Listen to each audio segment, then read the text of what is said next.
Gujarat Congress committee के कार्यकारी अध्यक्ष हार्दिक पटेल ग्वालियर पहुंचे।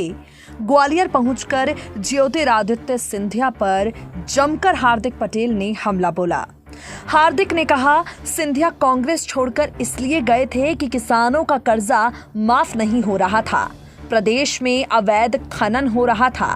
क्या बीजेपी में जाने के बाद किसानों का कर्जा माफ हो रहा है? हार्दिक पटेल ने सिंधिया पर लगातार हमला किया और कहा, प्रदेश में बीजेपी की सरकार बनने के बाद सिंधिया ने कोई प्रयास किसानों के लिए नहीं किए। प्रदेश के किसानों का कर्ज माफ हो, किसानों को प्रधानमंत्री फसल बीमा योजना का फायदा मिले, इन सब के लिए सिंधिया ने कोई कोशिश नहीं की। अवैध उत्खनन पर प्रतिबंध लगे, ऐसा कुछ नहीं हुआ जिससे जाहिर हो सके कि वो अपने फायदे के लिए बीजेपी में नहीं गए।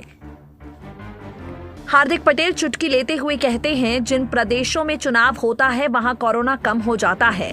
ऐसा वो लगातार व्हाट्सएप ग्रुप पर पढ़ रहे हैं। इसमें क्या सच्चाई है ये कहना मुश्किल है, लेकिन सरकार को चाहिए कि वैक्सीन को लेकर जो भ्रम लोगों में पनप रहा है उसको दूर किया जाए।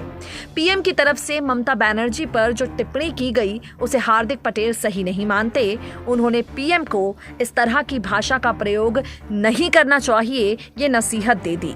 किसानों के मुद्दे को लेकर पीएम मोदी को घेरते हुए हार्दिक पटेल ने कहा, अपनी मांगों को लेकर 80 करोड़ किसानों को दिल्ली जाना पड़ेगा, ये काले कानून है, इसके लिए किसानों को दिल्ली जाना पड़ रहा है। एमपी में सरकार बीजेपी की बनी तो यहाँ के लोगों को रोजगार दीजिए।